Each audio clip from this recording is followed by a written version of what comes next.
Olá pessoal, tudo bom? Boa tarde, boa noite para vocês. É, Vamos aqui mais uma aula de ciências, né? Então, hoje vamos falar sobre essa doença chamada esquistossomose, que diferente das outras doenças que a gente vem vendo aqui nas aulas, ela não é causada por vírus, nem bactéria, nem protozoários, mas sim por um verme, né? Um verme chamado esquistossoma. E essa doença aí, muita gente já, acredito que já tenha ouvido falar, que é também chamado de barriga d'água, esquistossomose, cistosoma, enfim. Então, a gente vai estudar aqui um pouquinho sobre ela, certo? Vamos iniciar aqui.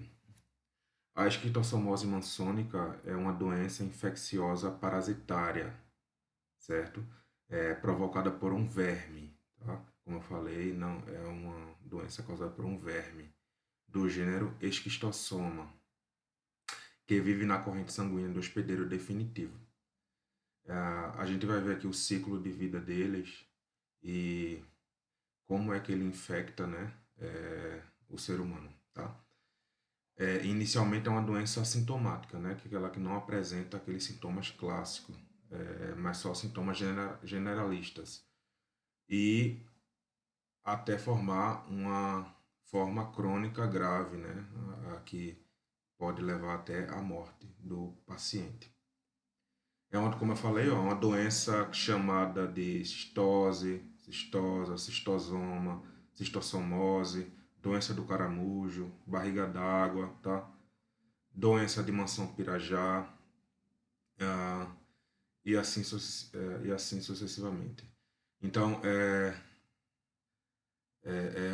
mais conhecida aqui, eu acredito, por doença do caramujo e doença de barriga d'água pelo fato da barriga crescer, né? Devido às consequências da infecção por esse verme, tá? Esquistossoma. Então, a doença, o homem é o principal reservatório e é o hospedeiro definitivo. O ser humano, então, a doença, ele vai ser, o ser humano vai ser o hospedeiro definitivo, vai ser o ponto final, né? Que esse verme vai se alojar, tá? Para depositar seus ovos. A gente vai ver isso aqui em detalhes mais na frente. E tem como hospedeiro intermediário os caramujos, tá? Do gênero Bionfilaria. Esses caramujos, caramujos de água doce, tá bom, tá certo? E esses caramujos vão viver aqui, né, tanto na água quanto dependendo da fase, né, dependendo do hábito que ele tem, mas geralmente ali em regiões mais úmidas, né? E a transmissão vai depender exclusivamente da presença, né, desse caramujo no ambiente, para que seja transmitida esse parasito para o ser humano. A gente vai ver aqui quando no próximo slide, mais na frente, o ciclo, como é que esse verme infecta o ser humano, tá? Então, vocês têm que lembrar o seguinte, nesse slide aqui é importante. O homem, o ser humano, que vai ser o hospedeiro definitivo, que vai ser o ponto final, né, desse esquistossoma, do verme. E o caramujo vai ser aquele que vai ser um intermediário, um hospedeiro intermediário, que vai ser um reservatório para o verme também em uma diferente fase. Então, esse caramujo é do gênero Bionfilaria, né? Existem alguns tipos aqui, mas a gente só tem que saber isso. É um caramujo, eu tenho uma foto aqui na frente dele. Esse caramujo que apresenta essa concha aqui, né, em forma de caracol, certo? Então, esses aqui são algumas espécies, tá? De caramujo que transmitem essa doença. Então a gente tem que ter muito cuidado e não ficar pegando, é, se tiver rio com ou lago, né, que tem a presença desses animais, a gente evita nadar nessas áreas pelo fato de ter um risco ali de se infectar com a doença, que são esses animais que podem transmitir o,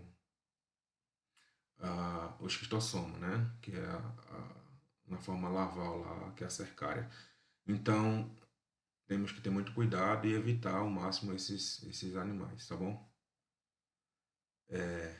A gente vai entrar aqui num tópico muito importante que é como é que essa doença é transmitida, o modo de transmissão da doença, tá? Então vejam só. Primeiramente, a gente tem aqui a imagem aqui engraçada do o menino, né, fazendo cocô perto de um lago, de um rio. Só que, vejam só, essa pessoa, esse indivíduo, deve obrigatoriamente estar infectada, certo? E daí esse verme ele vai sair pelas fezes, tá? Desse indivíduo aí infectado e na forma de ovo. Então, as fezes de uma pessoa que está infectado vai ser liberado, né, junto com as fezes, os ovos desse verme, desse parasito, né? Após a liberação, por isso que tem que existir, né, um tratamento de esgoto adequado para eliminar esses parasitos da água, né? Além disso, tem que ter todo o cuidado higiênico para evitar, né, que defeque aqui perto, pessoas defequem, né, perto de reservatórios de água, porque pode ser que a pessoa esteja infectada e não saiba, e pode contaminar outras pessoas e assim sucessivamente. Então vamos lá. O indivíduo defeca, junto com suas fezes vêm os ovos, né? Esses ovos vão se diferenciar em larvas, tá? Um primeiro tipo aqui chamado de miracídios, esse nome aqui vocês vão ter que saber, miracídios, que é logo após quando eclode o ovo, transforma-se nesse miracídio. E esse miracídio aqui é que vai infectar o caramujo, tá? Ele vai infectar o caramujo. Após 4 a 6 semanas, esse parasito, né, vai abandonar o caramujo, certo? Esse miracídio vai se diferenciar dentro do caramujo num outro tipo larval, que é chamado de cercária, tá? Que essa cercária aqui vai ter uma capacidade de nadar e vai estar presente na água. Então, e quando o homem entra em contato com a água, certo? Infectada, uma água que tenha essa cercária vai penetrar na pele ou na mucosas do ser humano. E isso aqui vai gerar o ciclo de infecção, de transmissão do parasito para o corpo do ser humano. Então vejam, do homem para a água, certo? Da água para o caramujo, do caramujo para a água novamente e depois para o ser humano novamente. Aí fica esse ciclo, que é justamente esse próximo slide aqui. Ah, Antes de ir para o slide, a gente vai ver essa informação aqui. Mas é o que eu já falei. No homem vai ocorrer a penetração através da pele e da mucosa. Após penetrar, esse verme, né, vai cair na corrente sanguínea, vai para os pulmões, passa para o coração, onde é lançado na corrente sanguínea arterial. E o principal alvo desse verme no corpo do ser humano é o fígado, que vai se tornar adulto. Vai existir tanto o esquistossoma macho quanto a fêmea, que vão acasalar e depositar ovos, né, nesses vasos aqui, nas vasos do abdômen, e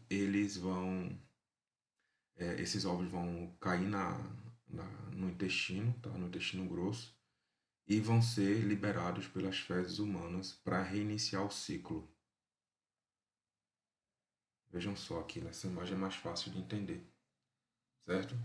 Vamos imaginar que esse, ah, o ser humano aqui, né, o homem, foi infectado, ele foi lá nadar, certo? Em uma região e estava infectado com a água, estava infectado com esse parasito, com esse verme, certo? Então, a gente tem essa forma aqui que infecta o ser humano, é chamado de cercária, forma larval cercária. Então, ele vai penetrar aqui no ser humano através da pele ou na mucosa, na boca, nariz, certo? É, então, esse parasito vai penetrando na corrente sanguínea, vai se diferenciando aqui no corpo do ser humano, certo? Vai passar pelo pulmão, passa pelo coração, nos vasos, até chegar no fígado, que é o local onde eles vão se alojar, certo? Alojar é onde eles vão se estabelecer, aqui no fígado do ser humano. A partir daí, essa larva aqui vai se diferenciar, certo? Em forma adulta. Ela vai se diferenciar em forma adulta e vai existir tanto o macho quanto a fêmea que vão estar alojados aqui dentro dos vasos sanguíneos do fígado. A gente chama de sistema porta, intraportal, né? Que é os vasos sanguíneos que entram dentro do fígado, são as veias, a veia porta, que, que drena, né, o sangue do fígado. Enfim, então esse parasito vai se alojar na parede do fígado, né, nos vasos sanguíneos do fígado, tá? E daí eles vão começar a acasalar, a se reproduzir, fazendo o quê? A fêmea, depois que se acasalar com o macho, vai depositar ovos em uns vasos, certo? Que está logo abaixo aqui do fígado, chamado de vasos mesentéricos, que vai irrigar a parede do intestino e de outros órgãos. E com isso, esses ovos aqui, aqui já está ele aqui em forma de ovos, eles vão cair aqui no intestino grosso, né? Que é o local aqui de produção de fezes do ser humano. Depois que ele cair no intestino grosso, esses ovos migrarem para o intestino grosso, e um detalhe aqui é que eles rompem vasos sanguíneos. A gente vai ver os sintomas aqui também, eu estou falando só o ciclo, tá? Essa passagem desse parasito por dentro do corpo vai causar perturbação inteira aqui nessa região, principalmente abdominal. Desde a penetração já causa alguma sintoma, que é uma dermatite aqui na pele, é, uma hipertensão pulmonar também, na corrente sanguínea, e o fígado e o baço, que é outro órgão também que esse parasito vai se alojar, que é esse órgão aqui em vermelho, que é responsável pelo nosso sistema imune, tá? E sistema linfático também, um órgão linfático, que vai também ser afetado, certo? Mas a gente vai ver isso mais na frente, os sintomas para o corpo. Então, quando esses ovos aqui caem na corrente sanguínea do intestino, né, nos vasos mesentéricos, ele vai depois migra, rompe e migra, vai para o intestino grosso, que vai ser liberado nas fezes do ser humano. Daí esses ovos são diferenciados. Ele cai na água, né? Essas fezes, se for para a água, esses ovos se diferenciam aqui, chocam em miracídios, que é o que vai infectar o caramujo, certo? Esse miracídio infecta o caramujo, depois de infectar o caramujo, ele se diferencia dentro desse caramujo e é liberado novamente depois pelo caramujo na água de novo, em uma outra forma que é chamada de forma de cercária, que vai infectar, pode, né, infectar outro ser humano. E aí esse ciclo vai, homem, certo?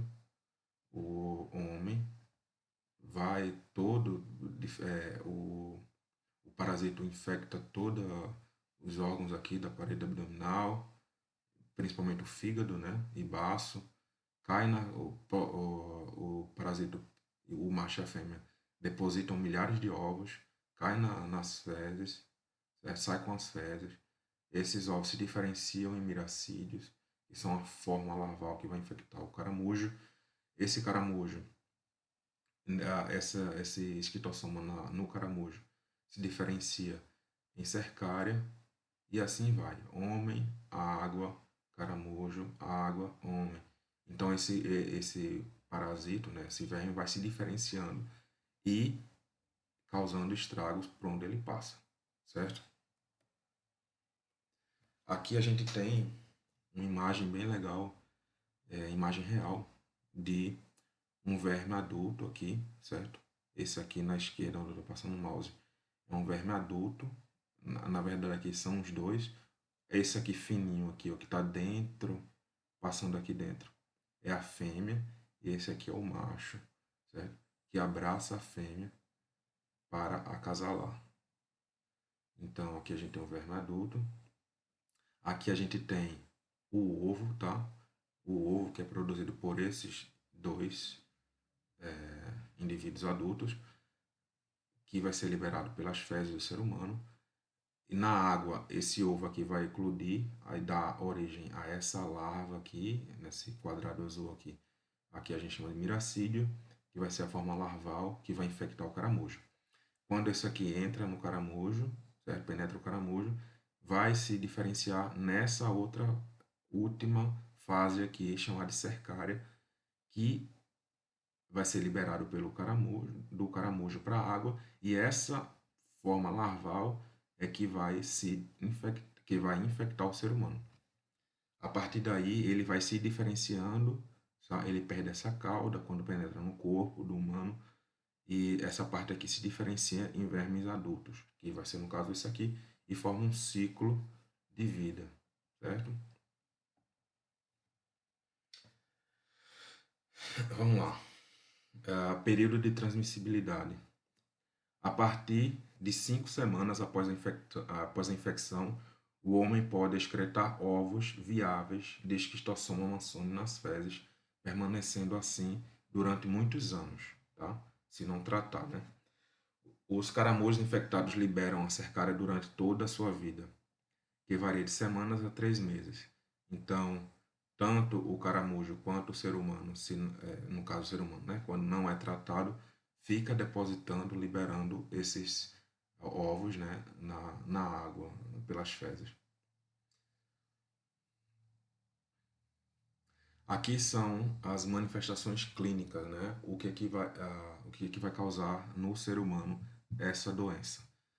Primeiramente, quando o, aquela forma larval cercária, né, aquela última fase que infecta o ser humano, ele penetra na pele aqui, pode penetrar na pele ou na mucosa do corpo, ele vai causar dermatite cercariana, que são furinhos, tá? Como vocês podem observar aqui na imagem, são furinhos que é qualquer coisa, que penetrou a pele, rompeu a pele, então muito pequeno, mas mesmo assim fica visível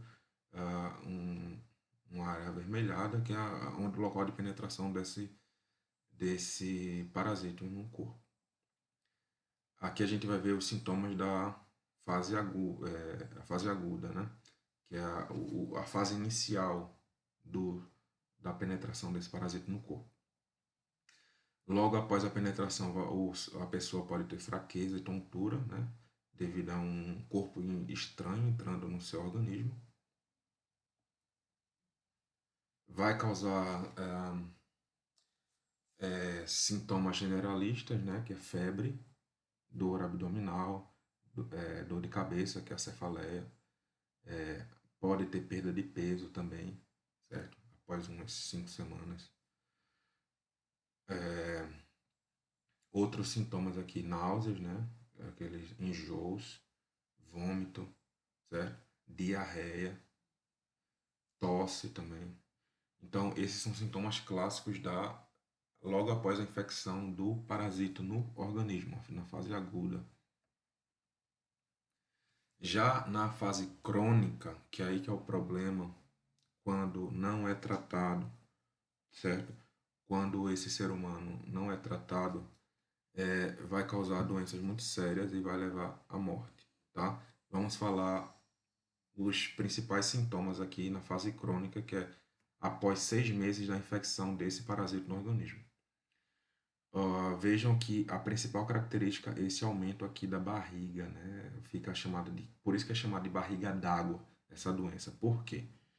Lembram que os vermes adultos, ele vai infectar, certo? O fígado, né? Então, ele vai se alojar lá no fígado e depois eles vão depositar ovos lá nos vasos, no sistema porta e nos vasos mesentéricos. Só que quando ele infecta o fígado, vai ocorrer uma inflamação desse órgão, inflamação do fígado, e do baço também, que é um outro órgão que está aqui da parede abdominal, e esses órgãos vão crescer de tamanho. Essa inflamação faz com que ocorra hepatomegalia, que é um aumento exacerbado do fígado e do baço, chamado de esplenomegalia, que é uma inflamação, certo, crônica desses órgãos, podendo ocorrer fibrose na região do fígado, ocorre também uma hipertensão portal, que é uma hipertensão dos vasos sanguíneos que entram no fígado. Pode ocorrer também varizes aqui na parede abdominal, porque a quantidade de ovos que é liberado pelo macho, pela fêmea, né, nos vasos sanguíneos da região abdominal é tanta que ocorre a formação de uma reorganização, na verdade, dos vasos sanguíneos, porque ocorre entupimento de vasos de tanto ovos, né, na corrente sanguínea dessa região, e pode ocorrer varizes aqui na região umbilical, certo? Outros fatores aqui também. O intestino também pode ser comprometido, pode perder a capacidade de contração, que a gente chama de peristaltismo. Então, essa região do corpo aqui fica comprometida, né, ao funcionamento normal e ocorre inflamação. Além disso, ocorre extravasamento de líquido, de fluido aqui, levando a esse aumento da barriga aqui, chamado de barriga d'água.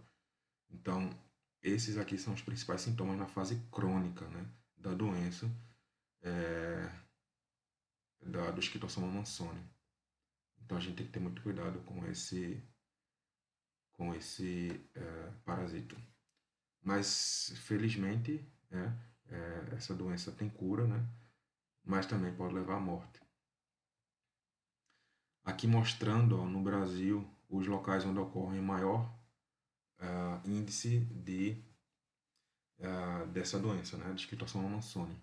Vejam aqui em vermelho, aqui em Minas Gerais, Bahia, Pernambuco, Alagoas, aqui na região litoral nordestino, ocorre uma alta incidência, né, principalmente na zona da mata aqui desses estados, uma alta incidência dessa doença pelo fato de apresentar principalmente o caramujo nessa região.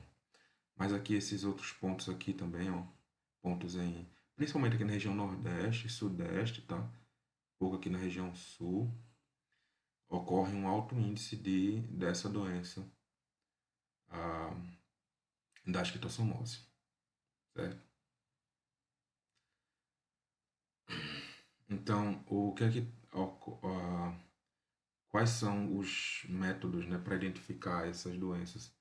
Vai a investigação de casos, né, onde ocorre os locais onde ocorre o maior índice da doença. Tratamento individual para eliminar o estado de reservatório e evitar a propagação de doença. Investigação de foco de infecção.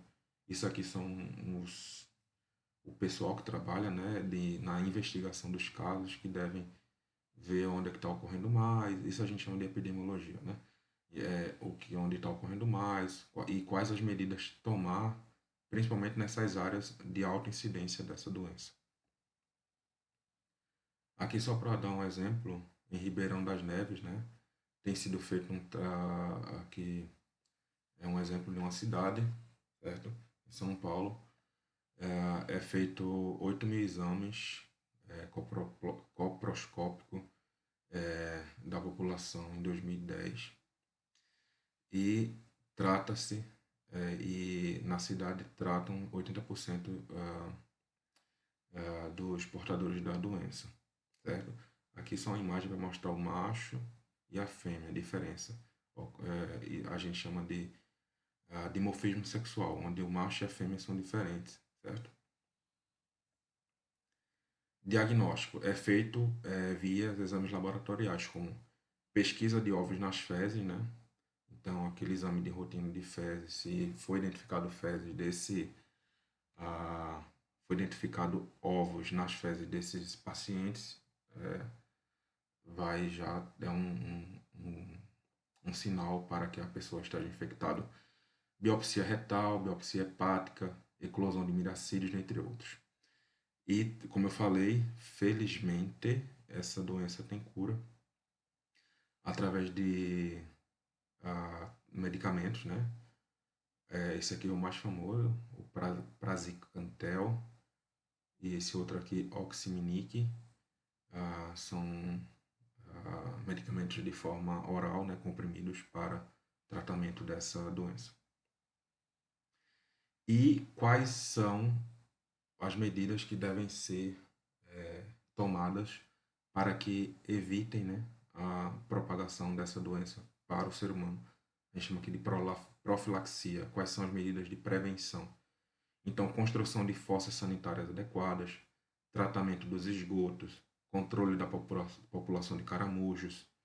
Então, os caramujos, como ele é um hospedeiro intermediário, né, da doença, deve-se controlar essa população, evitar que esse animal fique em cidades, em centros urbanos, né, no caso. Diagnóstico e tratamento dos doentes, né, para que esses doentes não passem essa doença para frente para outras pessoas. Uso de botas e luvas ao manipular águas poluídas, então a gente tem que evitar, né, a população a, a não manipular essas águas quando é água poluída de esgoto, principalmente esses rios que tem esgoto, que caem nesses rios. Por isso está totalmente relacionado aqui ao tratamento dos esgotos, né?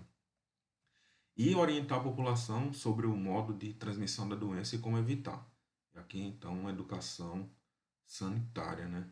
Para que as pessoas tenham consciência da doença, do perigo e